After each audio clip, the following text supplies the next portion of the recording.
En un rincón olvidado por el tiempo, en las faldas de una sierra suave y silenciosa, vivía un campesino sencillo llamado Mateo. Era un hombre de pocas palabras, pero de manos trabajadoras y corazón noble. Para él, cada surco que abría en la tierra era como una oración escrita con sudor.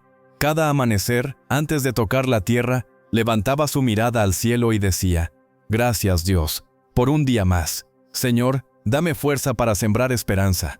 Al lado suyo estaba Lucía, su esposa, cuyo nombre parecía un reflejo de su alma, luminosa, serena y llena de fe. Mientras Mateo labraba el campo, Lucía tejía esperanza con sus oraciones, especialmente en las noches más largas, cuando el viento susurraba entre los árboles y el mundo parecía dormir. Lucía tenía una fe que iluminaba el hogar como un candil en la oscuridad. Cuando Mateo regresaba cansado, ella le sonreía y le decía: «Dios ve el sudor del justo. Nada se pierde ante sus ojos durante años». Mateo y su esposa trabajaron sin descanso la pequeña parcela heredada del padre de él. Era un pedazo de tierra modesto, pero lleno de significado. Allí construyeron su hogar, cultivaron sus alimentos y soñaron con un futuro mejor. Cada amanecer los encontraba juntos con las manos hundidas en la tierra, sembrando esperanza entre el sudor y el cansancio. Aunque las cosechas no siempre eran abundantes, bastaban para vivir con dignidad.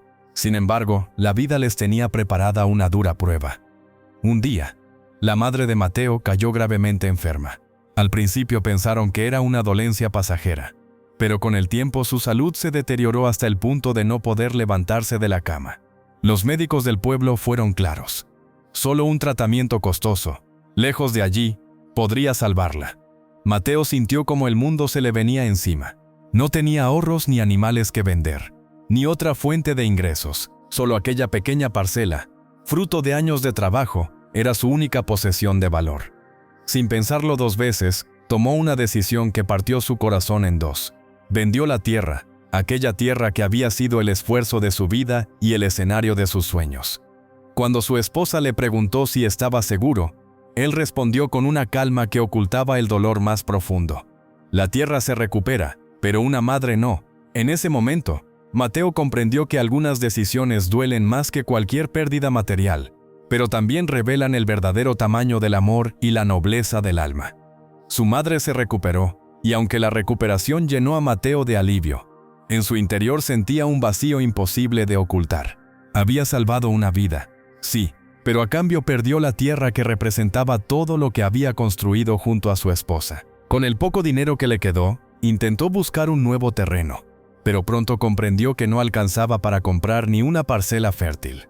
Desesperado, comenzó a explorar opciones que nadie consideraba posibles, hasta que sus pasos lo llevaron al extremo norte del pueblo, donde se extendía un paraje olvidado por el tiempo. Esa zona era conocida entre los aldeanos como la tierra, un lugar que todos evitaban con recelo. El suelo era seco, cubierto de piedras y vetas de sal que lo hacían estéril. Ni los animales se acercaban, y los pocos árboles que quedaban parecían retorcerse como si sufrieran. Los más ancianos decían que allí habitaban espíritus antiguos castigados por los dioses y que cualquiera que osara trabajar esa tierra sería alcanzado por la desgracia. Cuando Mateo comentó su decisión de invertir el dinero restante en ese terreno maldito, el pueblo entero estalló en burlas. Lo llamaron loco, necio, desesperado. «Nada crece ahí», le decían entre risas. Mateo el loco compró un desierto y lo llamó Esperanza. Y el más rico del pueblo, don Ramiro, le gritó frente a todos: «Vendiste tierra buena para quedarte con tierra muerta. Dios se apiade de ti». Pero él, con una mezcla de fe y terquedad, respondió con serenidad: «Entonces será el lugar perfecto para empezar de nuevo. Dios proveerá». Y así, mientras los demás lo señalaban con incredulidad, Mateo caminó hacia ese pedazo de tierra dispuesto a desafiar el destino con sus propias manos. Esa noche, cuando llegó a casa, le dijo a Lucía: «He comprado una tierra, pero es la del norte». Ella no se inmutó. Lo miró con ternura y respondió: «Ninguna tierra es si se riega con fe. Tú trabaja y yo oraré». Al día siguiente, el sol aún no había salido cuando Mateo ya estaba frente a su pedazo de desierto. Clavó el azadón con fuerza, pero el suelo parecía hierro. Las piedras se reían del esfuerzo del hombre. Sus manos sangraban, el sudor le caía por la frente, y a veces sentía que el silencio del lugar lo devoraba. Sin embargo, cada golpe iba acompañado de una oración muda. No me abandones, Señor, que mi esfuerzo sea semilla, aunque no vea el fruto. Los días se convirtieron en semanas, y el rumor del pueblo se volvió una burla constante. Cada tarde, cuando el sol descendía tras los montes y el aire se llenaba del polvo del camino, don Ramiro y otros campesinos pasaban frente a la parcela donde Mateo cavaba en silencio. Se detenían a observarlo, apoyados en sus azadones con sonrisas irónicas y palabras afiladas. «Ya floreció el milagro, Mateo», gritaba don Ramiro entre carcajadas. «Cuéntanos cuándo broten las espinas de oro para venir todos a recogerlas». Las risas resonaban entre las piedras, pero Mateo no levantaba la mirada. Continuaba removiendo la tierra dura con sus manos ásperas, con la paciencia de quien conversa con el suelo mismo. Cuando el bullicio se calmaba, levantaba la vista y respondía con serenidad, sin rencor ni enojo. «No busco oro, don Ramiro. Yo solo quiero ver si esta tierra como el hombre puede volver a tener vida después del abandono. Y si aún en medio de la maldición renace la bendición del cielo». Los hombres se miraban entre sí sin saber si reír o callar, y terminaban alejándose con comentarios entre dientes. Pero Mateo no se inmutaba. Cada día regresaba al mismo lugar, alzando plegarias silenciosas mientras sembraba las pocas semillas que había podido conseguir. Regaba con lo poco de agua que lograba llevar en cántaros desde el arroyo distante. Y aunque el terreno seguía duro, él sentía que algo más profundo estaba ocurriendo, que la tierra lo observaba, que lo probaba, que quería ver hasta dónde llegaba su fe. Por las noches, exhausto, se sentaba frente al terreno iluminado por la luna. A veces sus manos temblaban, pero su corazón permanecía firme. Sabía que la fe no siempre se mide por los resultados visibles, sino por la perseverancia en medio del desierto. Mientras tanto, Lucía en la casa libraba su propia batalla en silencio. Cada noche, cuando el viento soplaba entre las rendijas y la luna se asomaba por la ventana, ella extendía su vieja manta de oración sobre el suelo. Aquella manta, desgastada por los años y por las lágrimas, se arrodillaba sobre ella con las manos temblorosas y el corazón encendido de fe, y susurraba entre sollozos: «Oh Dios Todopoderoso, tú que haces brotar vida del polvo, haz que el esfuerzo de mi esposo no sea en vano. Dale a su cansancio un propósito y a nuestra fe una respuesta. No dejes que el corazón de un hombre justo se marchite en la espera». Sus palabras se perdían en el silencio de la noche, pero parecía que el cielo mismo las escuchaba. Las lágrimas caían sobre la manta como semillas invisibles, como si Lucía estuviera sembrando esperanza en un terreno mucho más profundo que la tierra, el alma. Una de esas noches, Mateo regresó antes de lo habitual. Sus manos estaban agrietadas, su ropa empapada en sudor y polvo.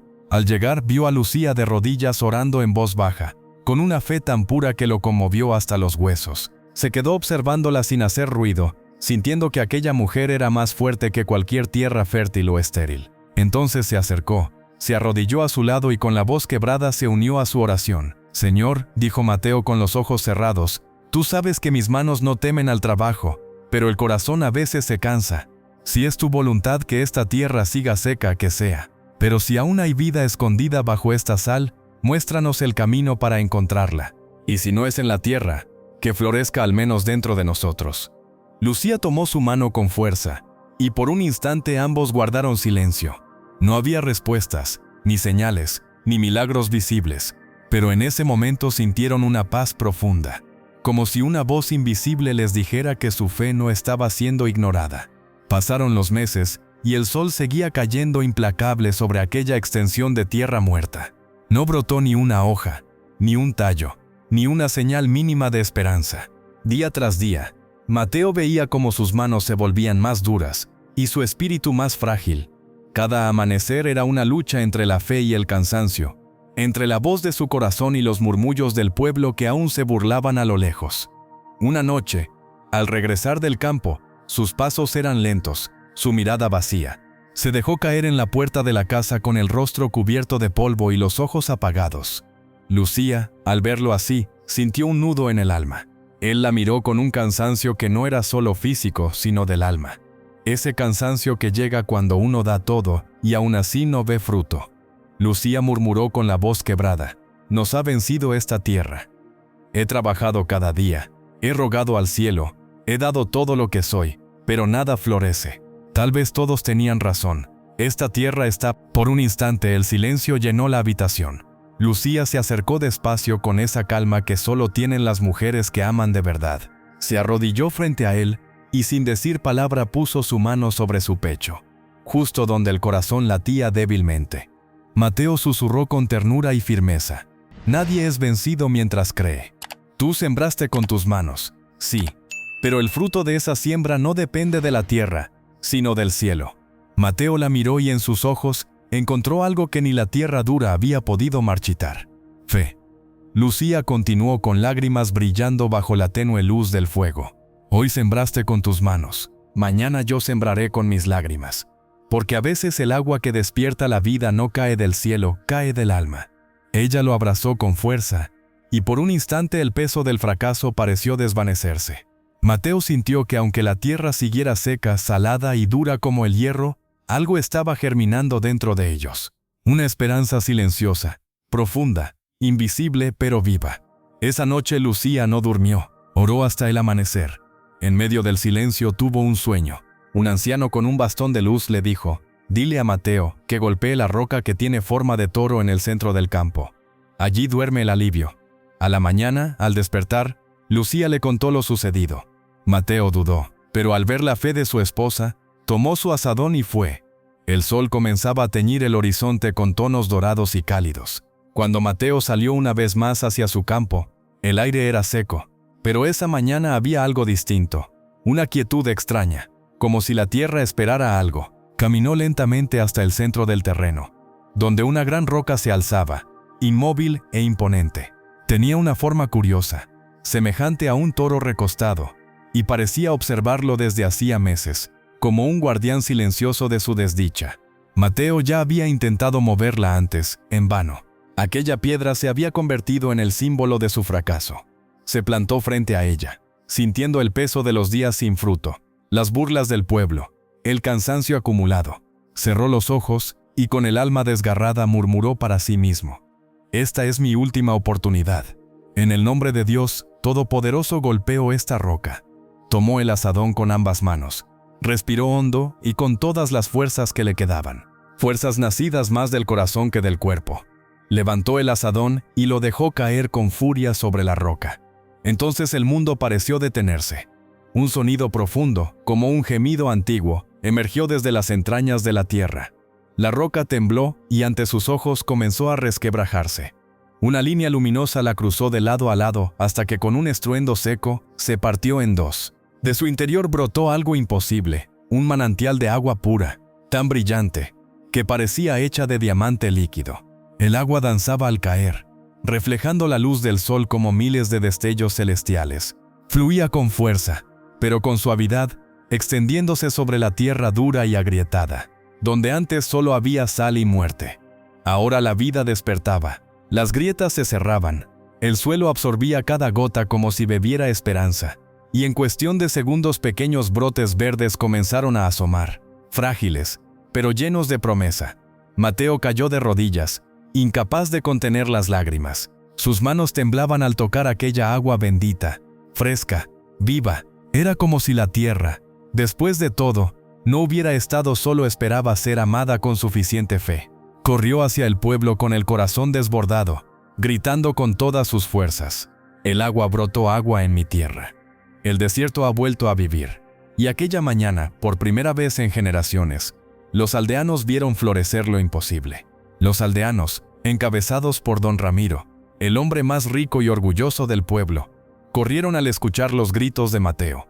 Algunos creían que había enloquecido por el cansancio, otros que la desesperación lo había llevado a imaginar cosas, pero cuando llegaron al campo quedaron mudos. Frente a ellos se extendía un espectáculo imposible. El terreno que todos llamaban la tierra de las sombras ahora resplandecía bajo la luz del sol. Donde antes solo había polvo y sal, corría un manantial brillante como un río de diamantes líquidos. El agua serpenteaba por la tierra acariciándola, y a su paso brotaban hierbas frescas, flores silvestres y espigas jóvenes que parecían inclinarse en gratitud. En cuestión de minutos, el desierto se había transformado en un jardín vivo, un paraíso nacido de la fe y el sacrificio. Don Ramiro observaba con los ojos abiertos de par en par, incapaz de creerlo. Los aldeanos murmuraban entre sí, temerosos y maravillados, comprendiendo que estaban presenciando algo divino. Mateo, sin decir palabra, cayó de rodillas. Sus manos se hundieron en la tierra húmeda mientras las lágrimas corrían por su rostro. Levantó la vista al cielo y susurró con la voz quebrada: «No fue mi fuerza, Señor, fue tu misericordia». Bebió del manantial y en cuanto el agua tocó sus labios, sintió una paz inmensa recorrer su cuerpo, disipando todo el cansancio y la tristeza acumulada. En ese momento, una figura se acercó corriendo. Era Lucía, con el rostro bañado en lágrimas y los ojos brillando de emoción.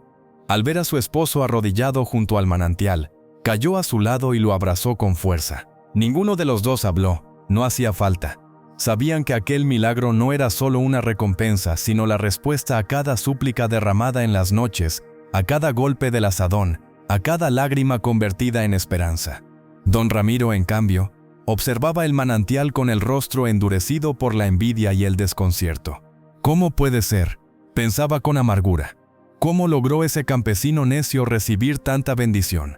¿Cómo una tierra muerta puede dar origen a semejante milagro?». Su corazón, dominado por la codicia, comenzó a envenenarse.